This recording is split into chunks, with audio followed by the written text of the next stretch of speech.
এই বছরের মতো পুজো এসে গেল। জামা, জুতো, ঘরের পর্দা থেকে দেওয়ালের রং সবকিছু বদলে ফেললাম। একবারে নতুন করে সাজাতে চাইলাম নিজেকে। সত্যি সাজাতে কি পেরেছি? আসলে কি বলতো, প্রত্যেকটা মানুষ না বাইরে থেকে ভীষণ রকম সাজানো। দেখে কে বলবে তার জীবনে এত আক্ষেপ, এত অপূর্ণতা, না পাওয়ার যন্ত্রণা? হাদতে সবাই ভেতর থেকে ভাঙা চোরা একটা মানুষ। মানুষ আসলে নিজেকে আড়াল করতেই ভালোবাসে। একবারে ৩২ পাটি দাঁত বার করে হাসে, লোকের আড়ালে রুমাল দিয়ে চোখ মোছে, যা যা ভালো থাকার জন্য করতে হয় তাই।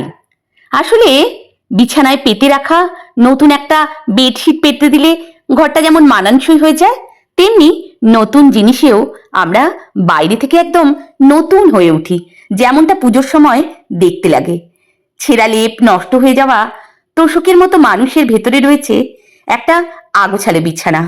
ওপরে বিছিয়ে রাখা নতুন বেডশিটটাই একমাত্র জানে লুকিয়ে রাখা সেই দুঃখের গল্পটা। আরে দূর, পুজোর সময় কেউ দুঃখের কথা বলে নাকি?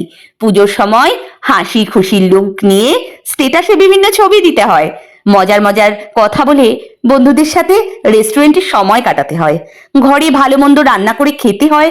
এই তো শুধু অল্প কটা দিন, তারপরেই তো আবার কর্মব্যস্ততা।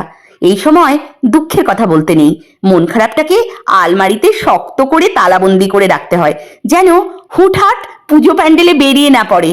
কারণ ওখানে কিন্তু এত ভিড়ের মধ্যে চোখের জল মোছা যাবে না। এত কথা তোমাকে বললাম, এবার বলি আমার দুঃখের কারণটা। আরে আমার দুঃখের আবার কি কারণ? আমার পুরো জীবনটাই তো দুঃখে ভরা। জীবনে কোনো কিছুই আমি আমার প্রাপ্য পাইনি।